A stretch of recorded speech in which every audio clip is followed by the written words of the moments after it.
Nati, Deshanto Danizabeya.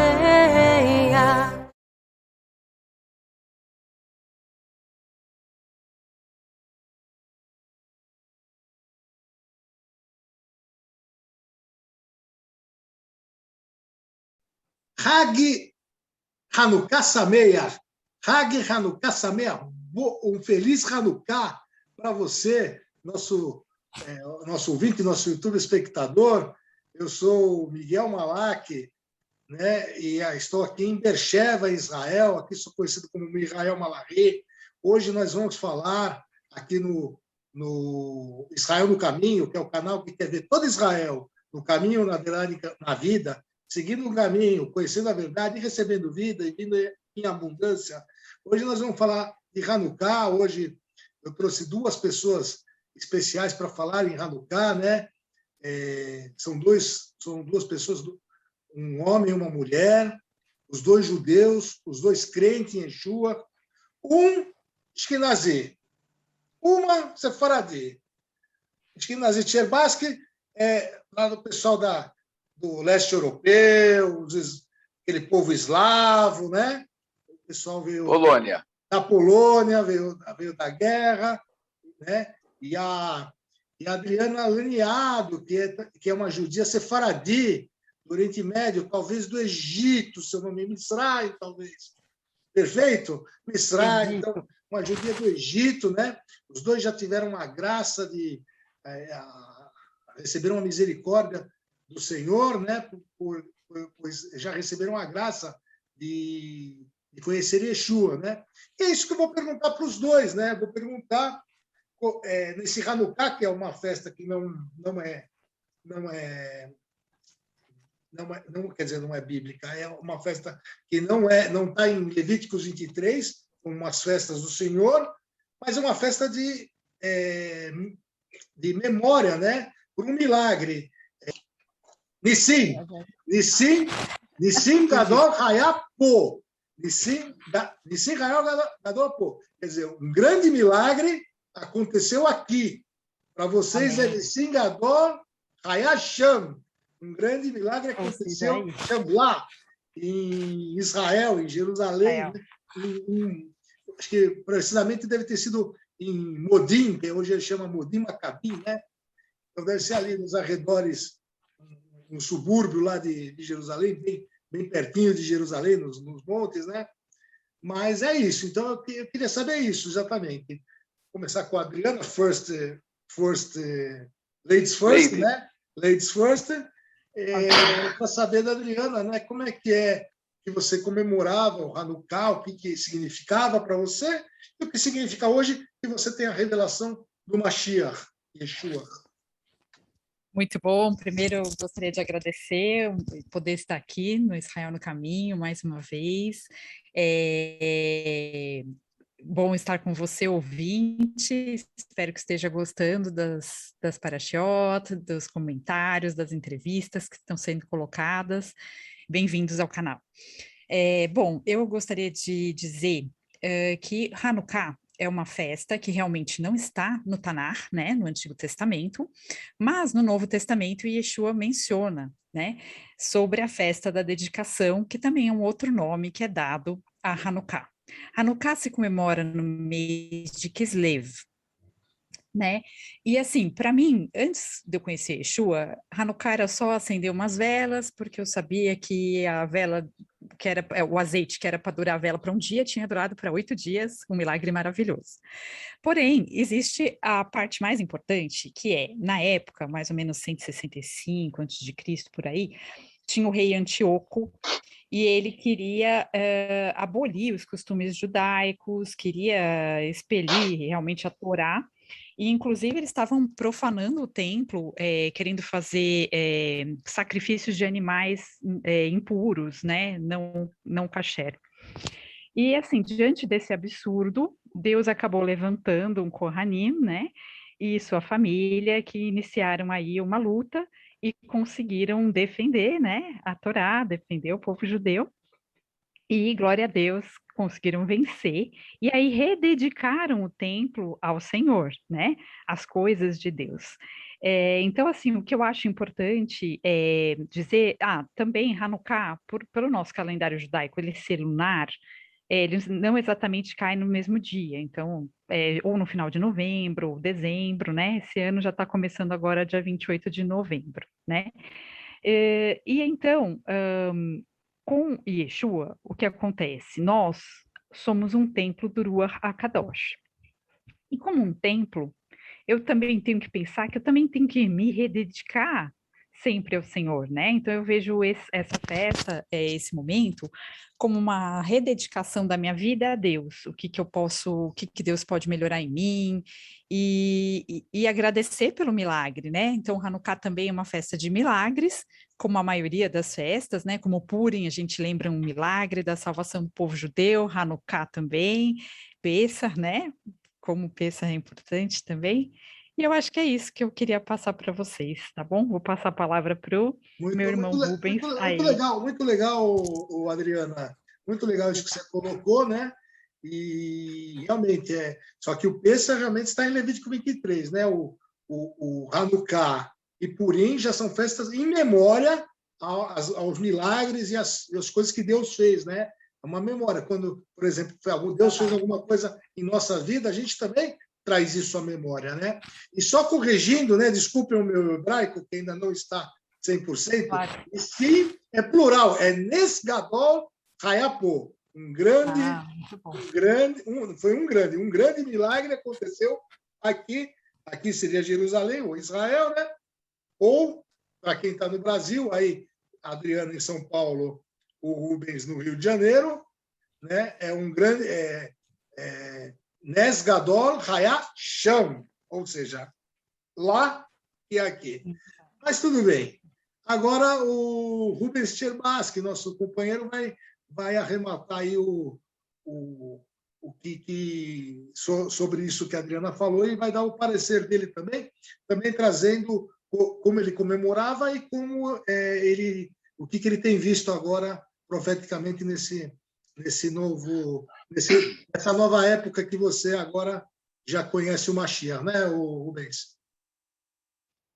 Bom dia a todos, Shalom, Hag Sameach, Hanukkah, festa da dedicação, como a Adriana falou. E, Miguel, o que a Adriana falou é a essência. A essência de Hanukkah, ela deixou bem claro. A gente podia até terminar essa gravação, porque o mais importante ela deixou bem claro, e é exatamente isso. Eu vou tentar detalhar um pouco mais, falar um pouquinho, né, detalhar a verdade que foi trazida por ela aqui. A minha vida antes de Yeshua em Hanukkah era zero, sabe? Zero. Assim como todas as outras festas, não é?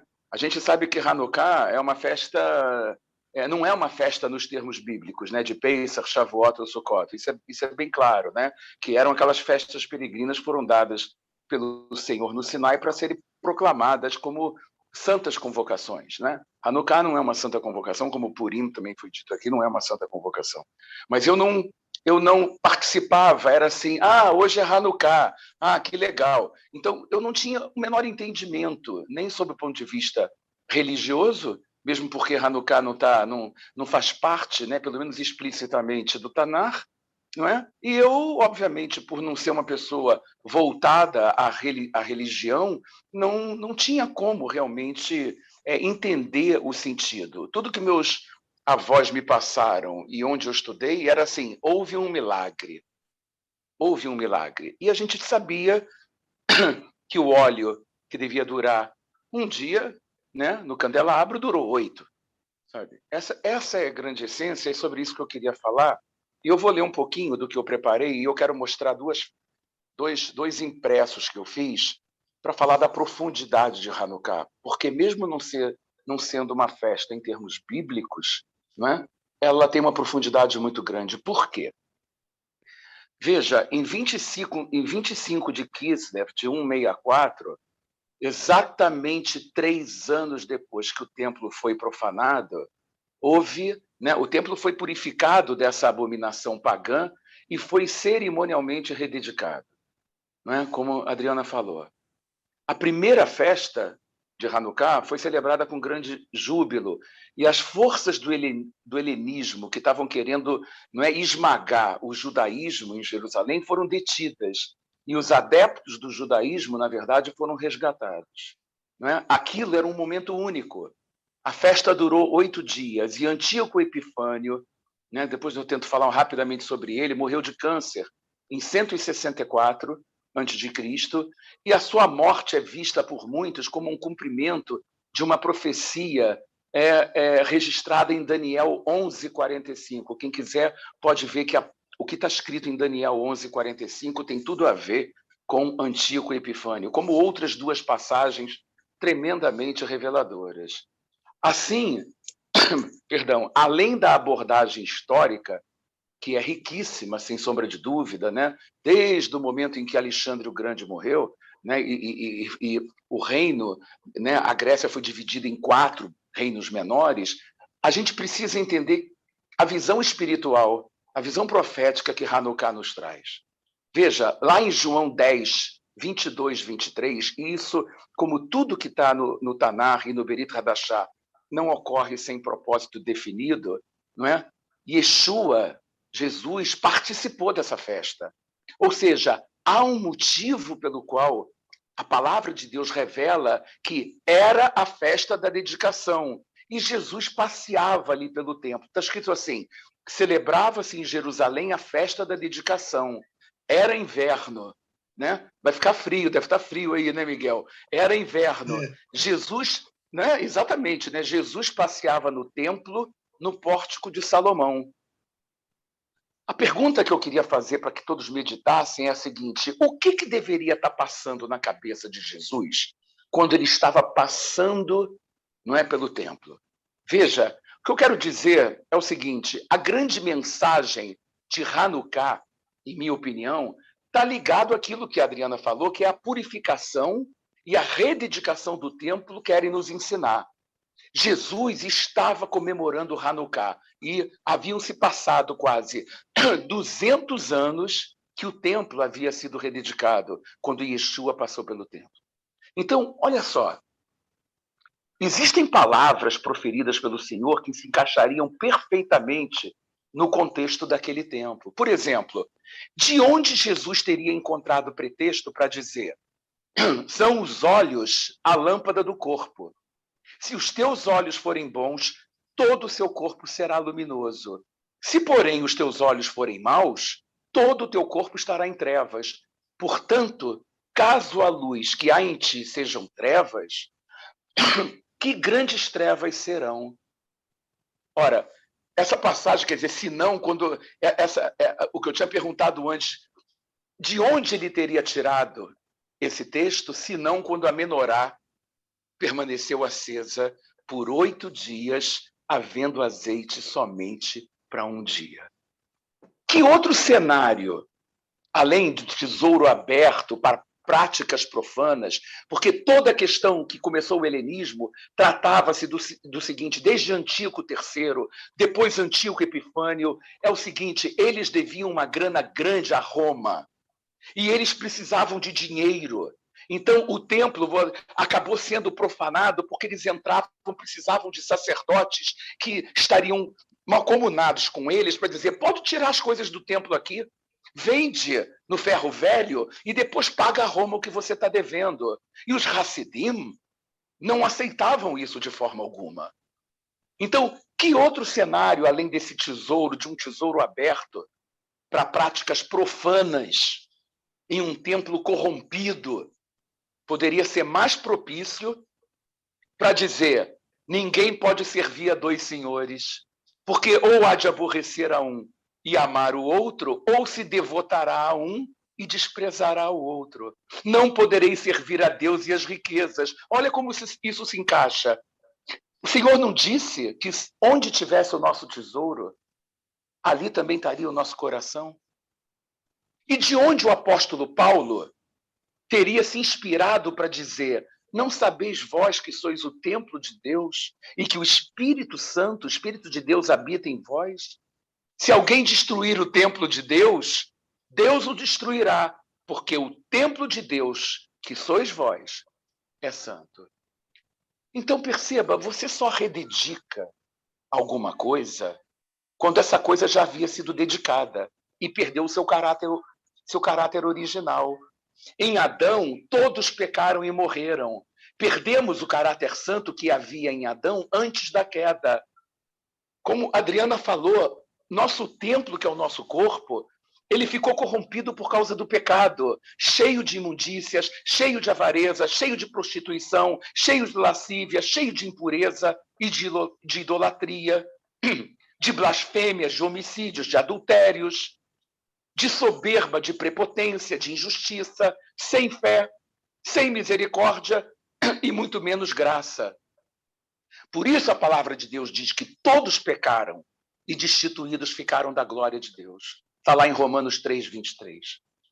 Todavia, diz Isaías, lá no capítulo 1, se quisermos e ouvirmos a voz de Deus, comeremos o melhor dessa terra. Mas se formos rebeldes, seremos devorados. E Isaías ainda diz o seguinte, como se fez prostituta a cidade fiel, ela que estava cheia de justiça, nela habitava a retidão, mas agora homicidas. A tua prata se tornou em escórias, o teu licor se misturou com água, os teus príncipes são rebeldes e companheiros de ladrões. Cada um deles ama o suborno e corre atrás de recompensas. Não defendem o direito do órfão e não chega perante eles a causa das viúvas. Portanto, diz o Senhor, o Adonai de Sevaot, o Senhor dos exércitos, o poderoso de Jacó, de Israel, tomarei satisfações aos meus adversários e vingar-me-ei dos meus inimigos. Voltarei contra ti a minha mão, purificar-te-ei com potassa das tuas escórias e tirarei de ti todo metal impuro. Restituir-te-ei os teus juízes, como era antigamente, os teus conselheiros, como no princípio. Depois te chamarão cidade de justiça, cidade fiel. Então, Sião será redimida pelo direito e os que se arrependem pela justiça. Mas os transgressores e pecadores serão juntamente destruídos e os que deixarem o Senhor perecerão. Então, gente, para convencer os judeus, naquela época, da superioridade seleucida, síria, o templo de Jerusalém foi transformado num santuário de Júpiter, onde foi instalada uma estátua do deus grego Zeus. Sangue de porcos, como a Adriana tinha falado, eram sacrificados, eram derramados sobre o altar, o que caracteriza o quê? Corrupção e profanação do templo. Mas nós somos o templo. E isso certamente se aplica às nossas vidas. Sem Jesus, sem Yeshua, é como se houvesse um Zeus dentro de nós, clamando por adoração. Querendo ou não, você acaba prestando culto a ele, pois quem não é por mim é contra, diz o Senhor. Somente pelo sangue de Yeshua, e não de porcos, o nosso templo pode ser purificado e rededicado a Deus. Por isso, aquele que crê não tem mais a natureza do pecado, né? Mas a própria natureza de Deus. Zoe, como se fala em grego. Isso é obra da cruz de Cristo. Lavai-vos e purificai-vos, disse o Senhor a Isaías. Assim, aproximemo-nos com sincero coração, em plena certeza de fé, tendo o coração purificado da má consciência e lavado o corpo com água pura. Então, irmãos, amigos, não é sem propósito que o templo, na época de Hanukkah, levou exatos 3 anos para ser rededicado a Deus. Isso é tremendamente profético.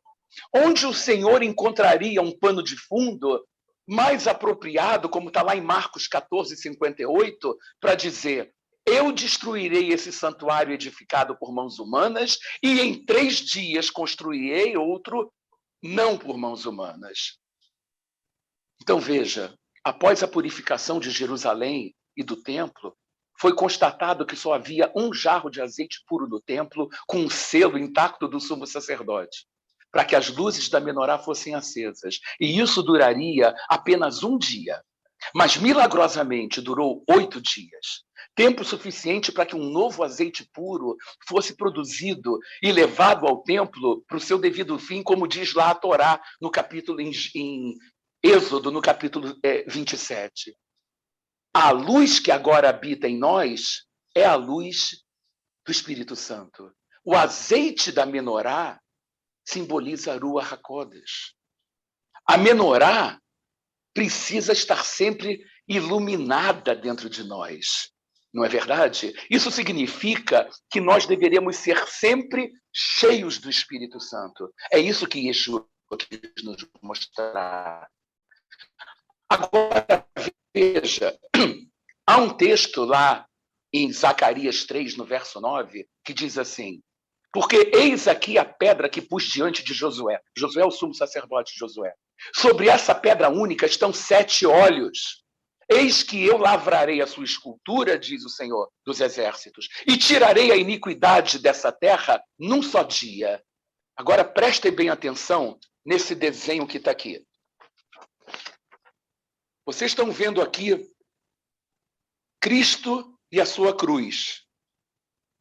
Mas nós estamos falando de menorá. Perfeito, Miguel? Perfeito, menorá. Agora eu quero que vocês olhem, eu coloquei a cruz sobreposta à menorá. E agora vocês podem ver esta figura que está aqui.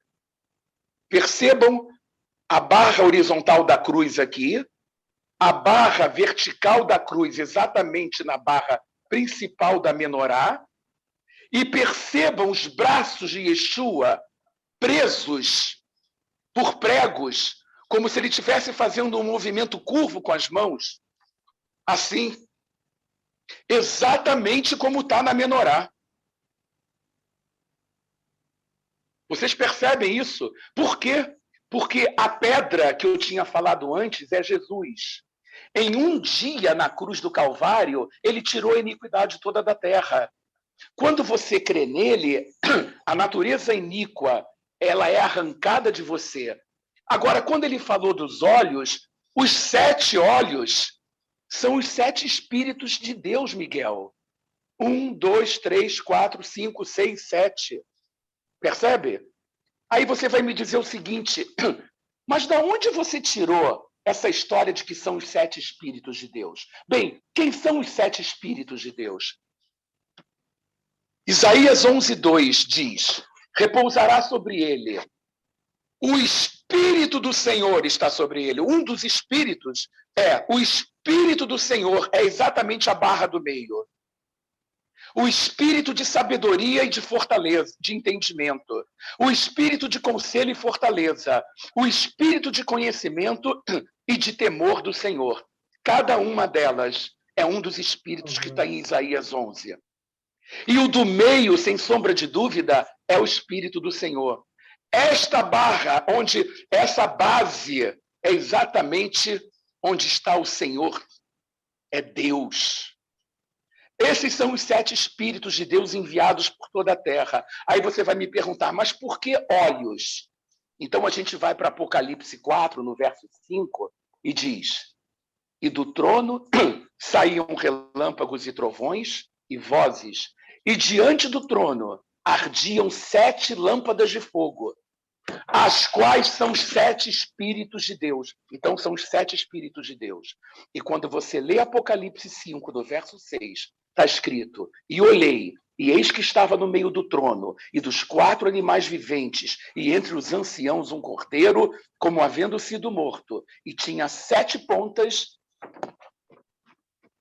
e 7 olhos, que são os 7 espíritos de Deus enviados a toda a terra.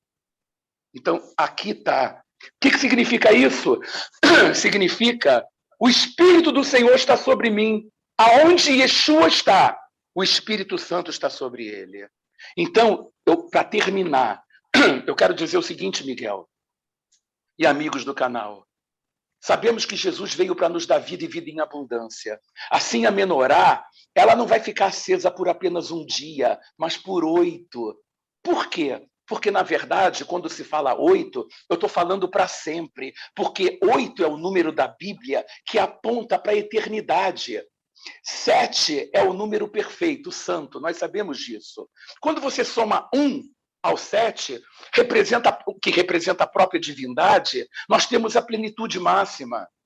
Ou se tomamos o número 3, que aponta para a triunidade, e somarmos o número 5, que significa graça, também encontraremos o número 8. Então, o número 8, ele fala da aliança eterna entre Deus e a humanidade, mediada por Yeshua.